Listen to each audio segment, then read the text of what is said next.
de Direito de Família começa então hoje. É um prazer estar com todos. E nosso primeiro tema é o parentesco, contagem de graus de parentesco. Os parentes podem ser divididos em dois grupos, em dois blocos: parentes em linha reta e parentes em linha colateral. Os parentes em linha reta são os ascendentes e os descendentes. Ascendentes e descendentes. E os parentes em linha colateral são todos os outros parentes. Então, a gente pode pegar todos os parentes e podemos dividir nesses dois grupos. Todos os nossos parentes. Podemos dividir nesses dois grupos. E o parente em linha reta são os ascendentes e descendentes. Consequentemente, os parentes em linha colateral nós sabemos por exclusão. Por exclusão. Como é que é feita a contagem de graus na linha reta? Bem fácil. A gente sempre começa da contagem do zero. Zero do pai para o filho. Então, o pai, em relação ao filho, a gente conta assim: 0 o pai, 1 o filho. Então, o pai, em relação ao filho, é parente em linha reta de primeiro grau. Nesse mesmo raciocínio, o neto em relação ao avô, o avô em relação ao neto. O avô é o 0, 1 é o filho, 2 é o neto. Então, o neto em relação ao avô, o avô em relação ao neto, são parentes em linha reta de segundo grau. E assim por diante. O bisavô em relação ao bisneto. Bisavô, 0. Sempre começa do 0, senão vai errar. 0 bisavô. O filho desse bisavô, né? É o 1, o neto 2 e o bisneto 3. Então, o bisavô em relação ao bisneto é parente em linha reta de terceiro grau. Então, na linha reta é só isso. Vocês ou vai descendo ou vai subindo, sempre começando do 0, sempre começando do 0. Agora, quando a gente fala isso na linha reta, quando a gente utiliza essa palavrinha aqui, afinidade, o parentesco por afinidade quer dizer o seguinte: são os parentes que nós temos em relação aos parentes do meu cônjuge ou os parentes da minha companheira ou companheiro de união estável.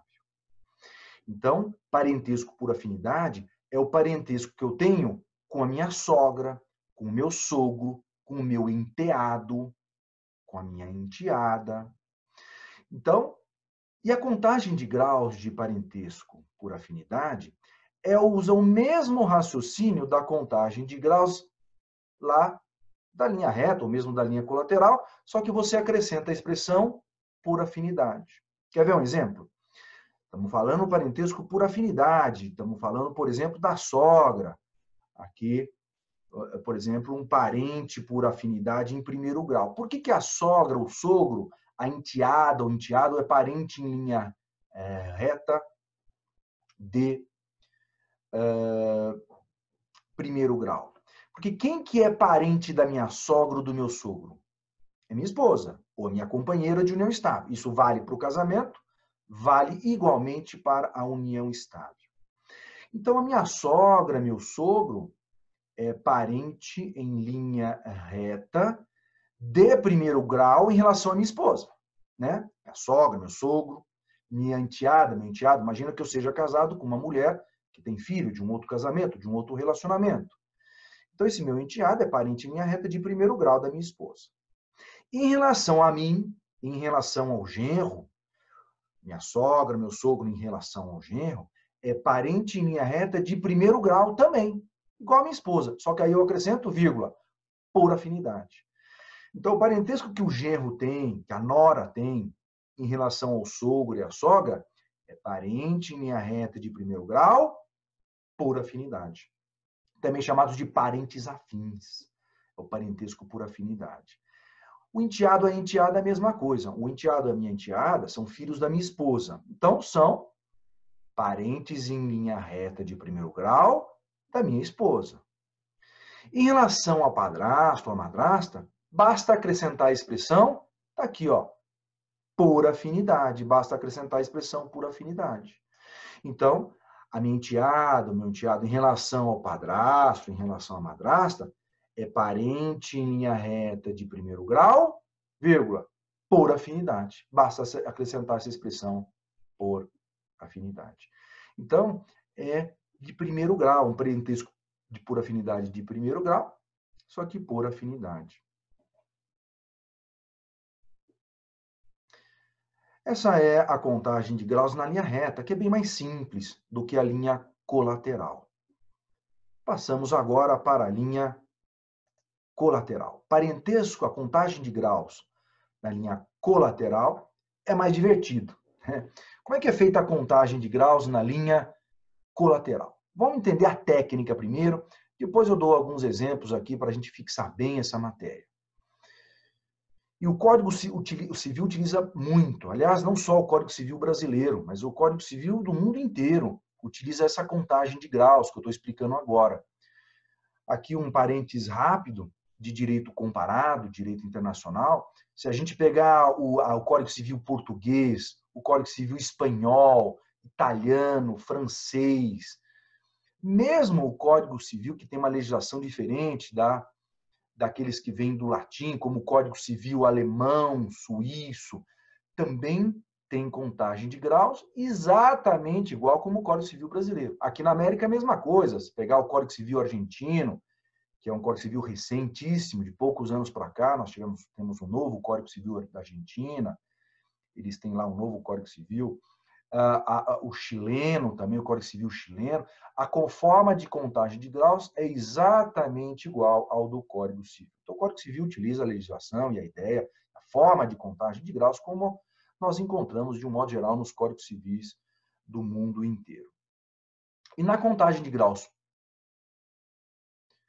na linha colateral, a técnica é a seguinte. Perceba aqui no nosso quadro que nós temos lá o A, que é pai ou mãe de 4 filhos, B, C, D, E. O B é pai ou mãe de 2 filhos, F, G, e assim por diante. O F é filho ou pai ou mãe do N, o G tem 2 filhos, O, I, P, o C tem o filho H, e assim por diante. O E tem 3 filhos ou filhas, K, L, M, o L tem um filho ou uma filha, o T.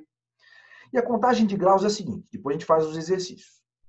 A técnica é, a gente começa de um parente e vai até o outro parente, sempre começando do zero. Zero, sobe até o parente que é ascendente comum, para a contagem, depois continua a contar até chegar no outro parente. Então, sempre é assim. Zero, sobe contando até o primeiro ascendente comum e depois desce até o outro parente para nós termos a contagem de graus, o número de graus entre esses dois parentes que nós queremos chegar. Então, vamos pegar aqui no nosso quadro, vamos começar com a situação mais simples. O B com o C. O que B e C são entre si? B e C entre si são irmãos, são filhos de A, portanto, são irmãos. A contagem de graus começa sempre aqui, ó, num dos dois, né, para terminar no outro. Começa em um, vamos começar no B e terminar no C, ou vice-versa. Podemos começar no C e terminar no B. Mas sempre a contagem começa, aquele que a gente está começando a contar é sempre o zero. Se não lembrar disso, vai errar. Se a gente começar falando 1, vai errar a contagem. Então, o B aqui é o zero. Então, começa aqui. 0, sobe até o primeiro ascendente comum. 1. O A é ascendente comum. O que é ascendente comum? É ascendente do B e é ascendente do C também. É ascendente de ambos. E aí desce até o C, 2. Pronto. Está aí o C, que é parente colateral de segundo grau do B. Então, B e C, que são irmãos, são parentes colaterais de segundo grau. Parentes colaterais de segundo grau. Então, os irmãos entre si são parentes colaterais de segundo grau. Tá? Aqui, em relação aos irmãos, eu também tenho que explicar o seguinte, que o código utiliza bastante essa expressão, então a gente tem que saber. Os irmãos podem ser divididos em irmãos unilaterais e bilaterais. Os irmãos unilaterais são também chamados de não germanos. E os irmãos bilaterais são também chamados de irmãos germanos. Os irmãos germanos, também chamados de bilaterais, são aqueles que têm o mesmo pai e a mesma mãe. E os irmãos unilaterais, também chamados de irmãos não germanos, são aqueles irmãos que têm um dos pais igual, ou o pai igual e a mãe diferente, ou a mãe igual e o pai diferente. Então, os irmãos são irmãos germanos, também chamados de bilaterais, ou unilaterais, também chamados de não germanos. Não se sugere não se utilizar a expressão meio-irmão, né? Ou a pessoa tem um irmão ou não tem. Ou vai ser um irmão bilateral ou vai ser um irmão unilateral. Mas não se deve utilizar a expressão meio-irmão. Apesar de alguns doutrinadores, alguns livros até utilizarem, mas a maioria prefere que não se utilize, não se use a expressão meio-irmão. Se deve usar tecnicamente, como o código assim o faz, a expressão irmão germano e não germano, ou se preferir, a expressão irmã, ou as expressões irmãos bilaterais e unilaterais. Perceba que, então, aqui, os irmãos são parentes colaterais de segundo grau, parentes colaterais de segundo grau, né? Podemos fazer uma outra contagem. Vamos fazer uma contagem aqui, por exemplo, do D de dado com o seu sobrinho H. Então, o D de dado, o que ele é do H? Ele é tio do H, e o H é sobrinho do D. Então, o tio em relação ao sobrinho, ou o sobrinho em relação ao tio, são parentes colaterais de quantos graus? Você pode começar tanto do D quanto do H, tanto faz. Vamos começar aqui no H. 0, sempre aqui que você está começando é o 0. 1, 2. Chegamos no ascendente comum. E aí a gente desce para o outro parente que a gente quer terminar. 3. Então, o H em relação ao D, ou o D em relação ao H, são parentes colaterais de terceiro grau. São parentes colaterais de terceiro grau. Essa contagem também pode ser feita do D de dado até o H. O D aqui seria o 0, então. 0, 1 o A, 2 o C e 3 o H. Percebe que dá na mesma? Tanto o H em relação ao D ou o D em relação ao H são parentes colaterais de terceiro grau. Então, tio e sobrinho, sobrinho por tio, são parentes colaterais de terceiro grau. E assim por diante. Essa é a técnica de contagem. E assim a gente consegue pegar quaisquer dois parentes para fazer essa contagem. Outro parentesco que é bastante importante, G de gato e I de índio. O que o G é do I? Aqui no nosso exemplo. Eles são primos, também chamados de primos irmãos. Primos traço irmãos, são primos irmãos. Quem que é o ascendente comum, que é ascendente do G e ascendente do I? O primeiro ascendente comum é o A. O A é ascendente do G e é ascendente do I também. Então, como é que é feita a contagem de graus? Lembra, a técnica é sempre a mesma. Começa aqui do G, 0. Pai dele ou mãe dele, 1. 2 o A. É o ascendente comum, agora desce. 3 o D, 4 o I. Então, os primos irmãos, os primos entre si, são parentes colaterais de quarto grau. São parentes colaterais de quarto grau. Se a gente começar aqui do I até o G, a contagem é igual. 0 o I, 1 o D, 2 o A, 3 o B, 4 o G. Parente colateral de quarto grau. Parente colateral de quarto grau. Então, os primos irmãos. Às vezes me perguntam, professor, está correto usar a expressão primo-irmão? Tá, o código utiliza essa expressão. Então, está correto utilizar a expressão primos irmãos, primos traço irmãos. O código usa essa expressão Então, sem qualquer problema, a expressão é uma expressão jurídica correta. Primos ou primos irmãos. Então, o seu primo mais próximo é um parente colateral de quarto grau. Então, nós não devemos utilizar, o que popularmente se utiliza bastante, aquela expressão primo de primeiro grau. Porque, na verdade, não existe primo de primeiro grau. O primo mais próximo, primo irmão, que é o primo mais próximo, é um parente colateral de quarto grau. Quarto grau. É um parente colateral de quarto grau. Então, nós não devemos, não utilizem nenhuma prova, nenhuma peça jurídica, essa expressão que popularmente se utiliza bastante, primo de primeiro grau. Não está correta essa expressão. Então, sempre a gente pode fazer essa contagem. Alguns cuidados que a gente tem que ter aqui. Vamos imaginar aqui uma contagem do N de navio para o P de Paulo. O N de navio e o P de Paulo. Como é que nós vamos fazer essa contagem? Nós temos que subir sempre até o primeiro ascendente comum. Lembrando, o ascendente que é de um e de outro, mas é um ascendente, portanto, ascendente dos dois, mas que seja o primeiro ascendente. O ascendente do N de navio e do P de Paulo. Apesar de ter todo mundo aqui nessa família, nós não vamos subir a contagem até o A. Por que não? O A é ascendente do N? Sim. O A é ascendente do P? Sim também. Mas não é o primeiro. O primeiro ascendente, que é ascendente dos dois, não é o A, é o B. Olha aqui o B. O B, ele é ascendente tanto do N quanto do P. E, portanto, ele é o primeiro ascendente que é comum, ou seja, é dos dois. É ascendente do N e ascendente do P também.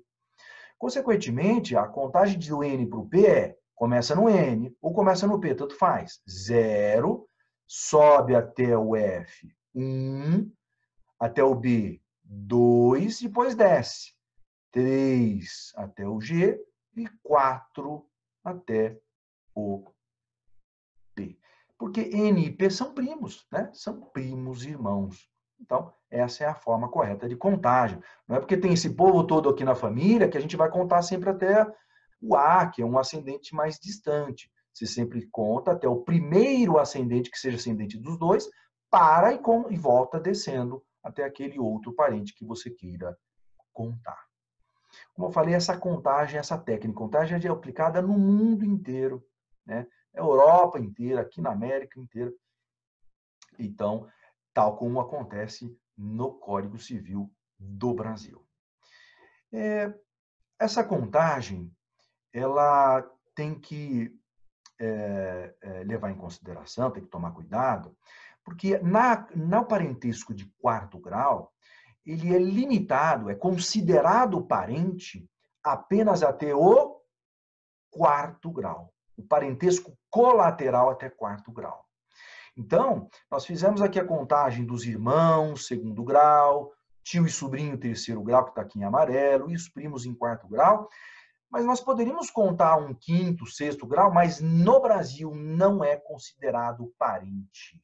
O parentesco colateral é até quarto grau. Então, só fazendo uma recapitulação, quais são os parentes colaterais de segundo grau? Olha aqui, a gente acabou de fazer o exercício aqui para fixar bem. São os irmãos, só os irmãos. Está aqui no nosso exemplo, em vermelho, né?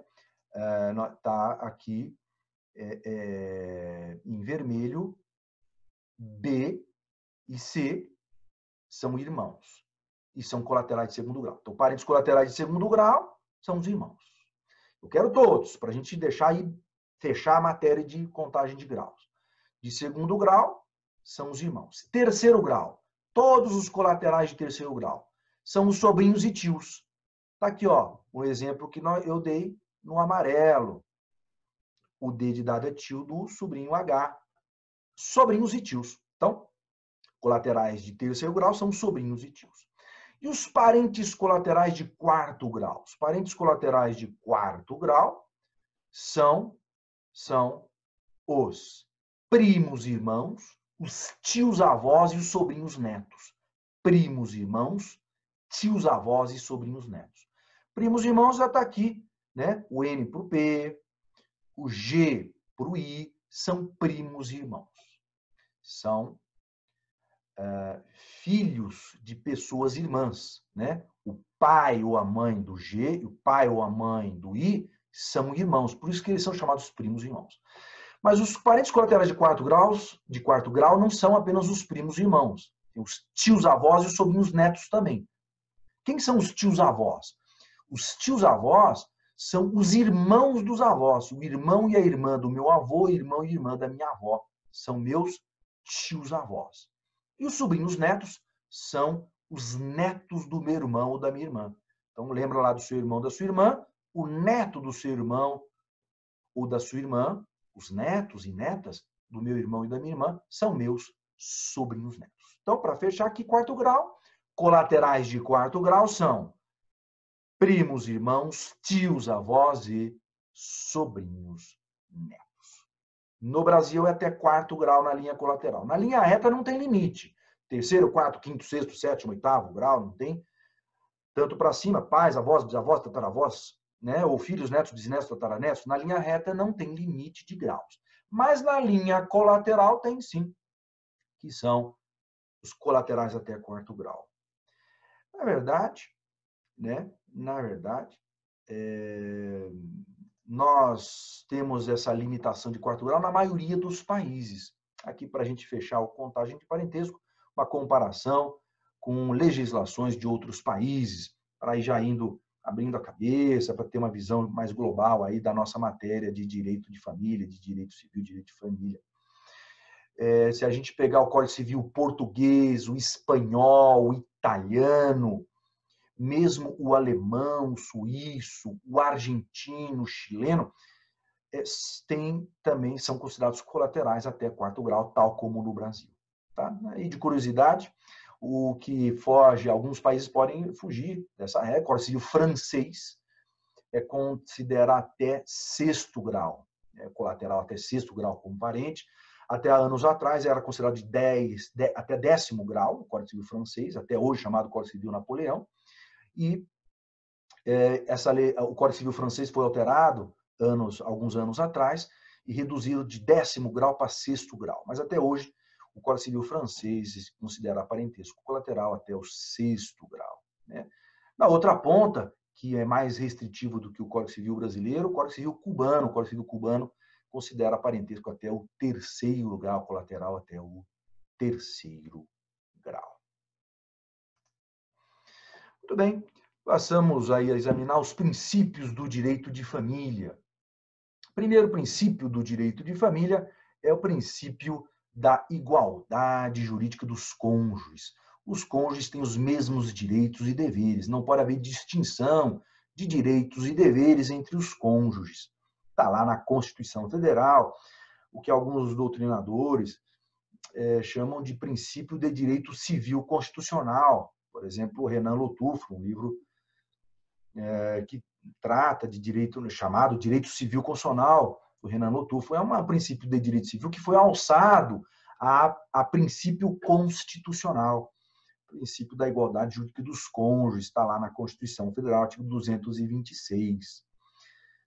A mesmo raciocínio o princípio da igualdade jurídica de todos os filhos. Não pode haver distinção entre filhos. Os filhos têm os mesmos direitos e os mesmos deveres. Não há distinção entre filho do casamento, filho que se tenha com uma companheira de união estável, ou mesmo com a concubina, uma relação extramatrimonial, filho adotivo, filho socioafetivo. São filhos. Filho e filha são filhos, têm os mesmos direitos. Quando ocorre uma adoção, a gente fala, olha, os filhos adotivos têm exatamente os mesmos direitos e deveres dos filhos consanguíneos, que têm o mesmo sangue, né? Os filhos também chamados de biológicos, são os filhos consanguíneos. Têm os mesmos direitos, não há distinção de tratamento entre os filhos independentemente se seja do casamento, da união estável, ou da união, como eu falei, de adoção ou de filiação socioafetiva, ou seja, foram criados socialmente e apresentados socialmente, criados afetivamente como filhos, chamados de filhos socioafetivos. Se é filho, tem direito, não pode haver qualquer distinção entre direitos e deveres entre os filhos. Terceiro princípio aqui, princípio do pluralismo familiar. O princípio do pluralismo familiar trata do nascimento da família. A família nasce não apenas pelo casamento, como acontecia lá 100 anos atrás. O Código Civil anterior, de 1916, que foi o nosso primeiro Código Civil até agora, na história nós só tivemos 2 códigos. O Código de 1916, o nosso atual Código de 2002, que entrou em vigor em 2003. Então, 2 códigos. Antes do Código de 1916, nós tínhamos a legislação portuguesa sendo aplicada no Brasil. Então, nós tivemos até agora 2 códigos civis, de 1916 e de 2002. E a ideia de 100 anos atrás não era a ideia do pluralismo familiar. Pelo contrário, a ideia de 100 anos atrás, um pouquinho mais de 100 anos atrás, não é? 1916, é de que a família só se formava pelo casamento, só. A única forma de você formar uma família nova era casando com alguém. Você deixava a família que você fazia parte com seu pai, com sua mãe, e formava uma nova família com um casamento. Hoje, não. Hoje, o pluralismo familiar significa que a família é formada de forma plural.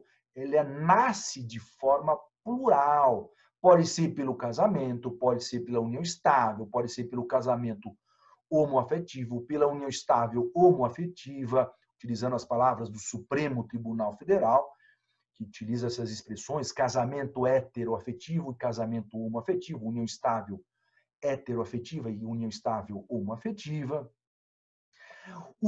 A família formada entre o pai e um filho forma, evidentemente, uma família monoparental, um dos pais com o filho.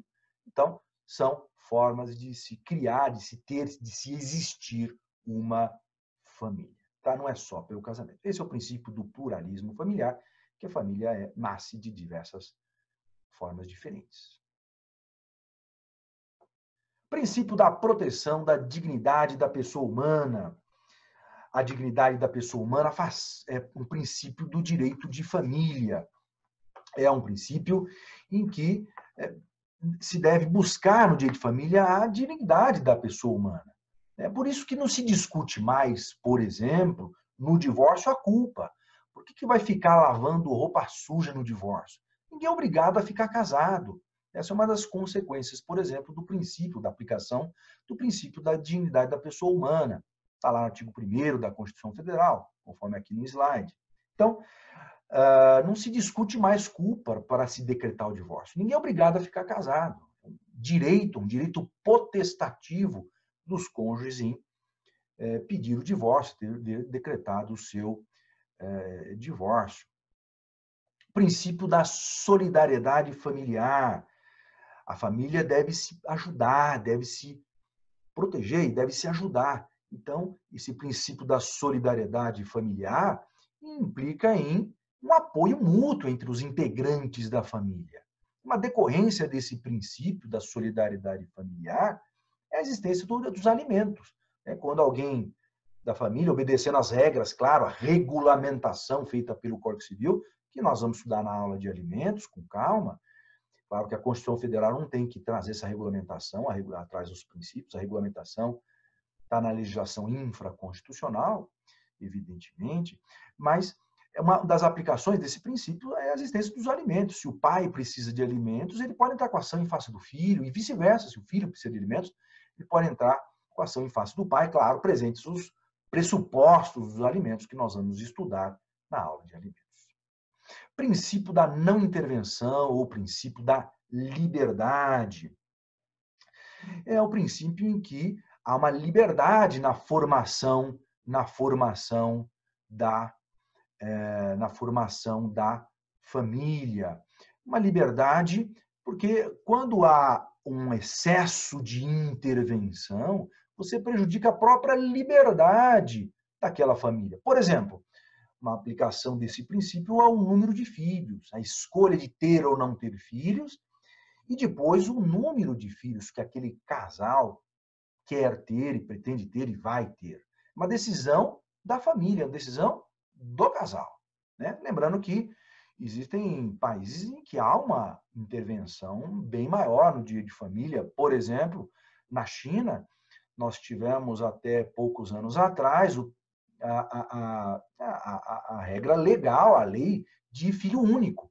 Né? E isso foi alterado, mas não para autorizar um número indiscriminado de filhos lá na China. Até hoje, existe um limite de 2 filhos na China, que até pouco tempo atrás era de 1 filho. Então, existem países em que há uma limitação quanto à liberdade de diversos aspectos da família. E o princípio da não intervenção, também chamado de princípio da liberdade, o princípio de que a família é gerida e a decisão, a direção da sociedade conjugal essa decisão é tomada pelo casal.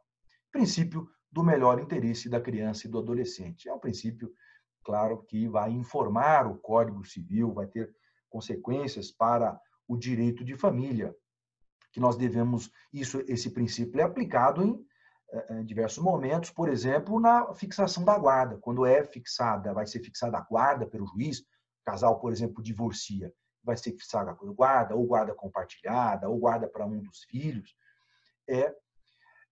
a fixada a guarda e o princípio que nós utilizamos, que a jurisprudência, a doutrina, o princípio que se utiliza, o princípio constitucional também, do melhor interesse da criança e do adolescente. Se busca sempre o que é melhor para a criança e para o adolescente. Muito obrigado. Está aí nossa conversa de hoje e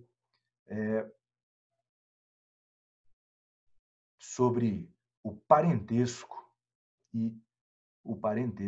e os princípios do direito de família. Um abraço e até a próxima.